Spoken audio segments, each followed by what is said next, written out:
औरत का फैसला। नैतिक मूल्यों से ये कहानी भले ही आपको इंसाफ करती ना दिखे, लेकिन जिम्मेदारियों की नजर से देखेंगे तो शायद कुछ समझ में आए। ये क्या है बहू, सुबह से घर का काम करती रहती है, फिर ऑफिस जाती है और बच्चों में लगी रहती है। तो ऑफिस क्यों नहीं छोड़ देती, या फिर घर के लिए कोई नौकरानी रख ले। कैसी बात कर रही है माँ, जानती तो है ना अभी इनके ऊपर कितना लोन है। थोड़ा ही सही मदद कर देती हूँ तो अच्छा लगता है, और अभी उनको मेरे पैसे की जरूरत भी तो है। सुधा चंदर को बचपन से प्यार करती थी। एक ही मोहल्ले में खेल कूद कर बड़े हुए दोनों।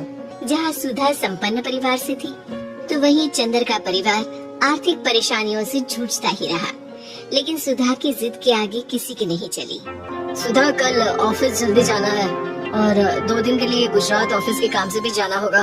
अरे कैसी बात कर रहा है बेटा, बहू को अगले महीने बच्चा होने वाला है, इस वक्त तो उसके साथ है। अरे कोई बात नहीं ना माँ, उनको जरूरी काम होगा, वरना मेरा चंदर ऐसे वक्त में मुझे छोड़कर कभी नहीं जाता।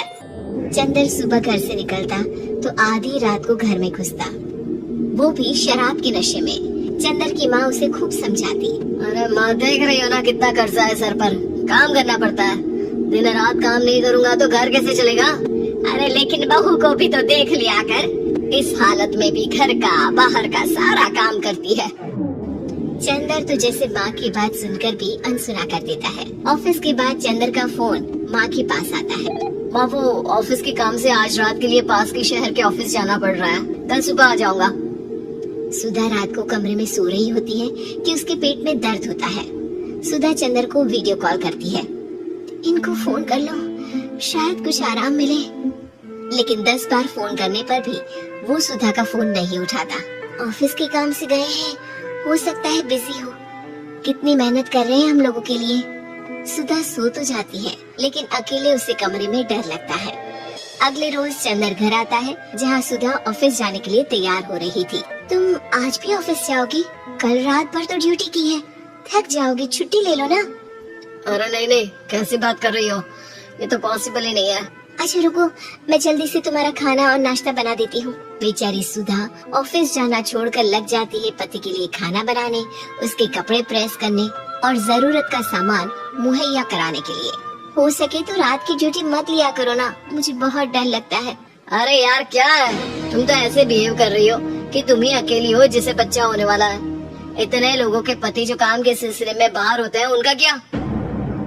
सुधा को चंदर के मुंह से ये बातें अजीब लगती है। अरे हुआ क्या है तुमको? पहले तो तुम मेरा कितना ख्याल रखते थे, मेरे पास रहते थे, मेरी दवा से लेकर खाने पीने तक का सारा ख्याल। और अब इस बार तो तुम एक दफा भी मेरे साथ डॉक्टर के पास नहीं आए, क्यों? अरे पागल हो गई हो क्या? पागल वाली बात कर रही हो।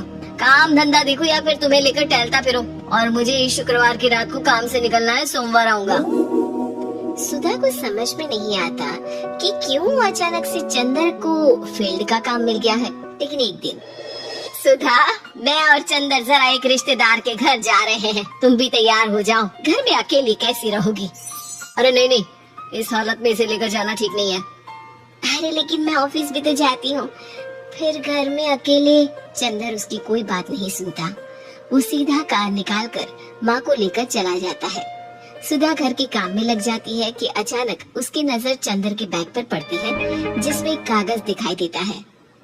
इनके कागज भी ना इधर उधर फैले होते हैं, एक भी खो जाएगा तो बवाल करेंगे।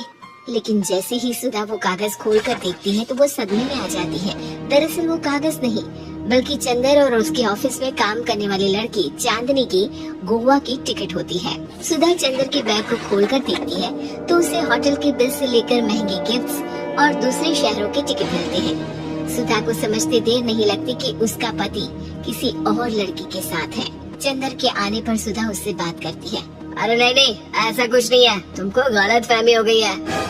लेकिन जब सुधा के सवाल तीखे हो जाते हैं तो चंदर को अपनी गलती माननी पड़ती है और वो सुधा से माफी मांग लेता है। सुधा फैसला कर लेती है कि वो चंदर को छोड़ देगी। बच्चे और सामान को लेकर वो घर से निकल ही रही होती है कि सास उसे रोकती है।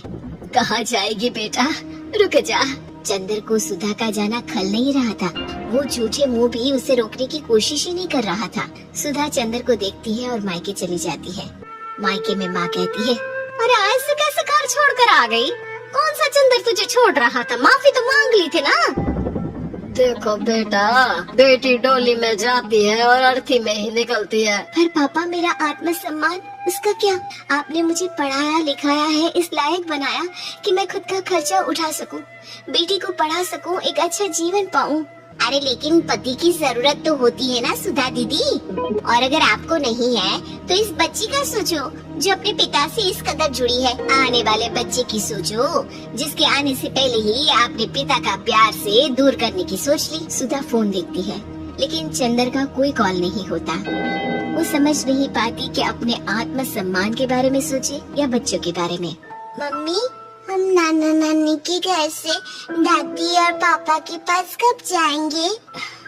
नहीं जाएंगे बेटा, अब यहीं रहेंगे। नहीं मम्मी, मैं पापा के पास जाऊंगी, मुझे दादी के साथ रहना है। और मेरे साथ? हाँ, आपके साथ भी तो, सबके साथ माँ।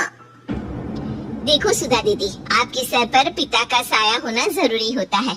अपने घमंड के लिए पिता और बेटी को अलग मत करो। सुधा अब सामान उठाकर अपने ससुराल जाने लगती है, लेकिन मन में सवाल रह जाता है कि जिसे दुनिया घमंड समझ रही है वो उसका आत्मसम्मान था। चंदन ने माफी जरूर मांग ली, लेकिन कभी ये एहसास नहीं दिलाया कि वो सिर्फ उसी का है।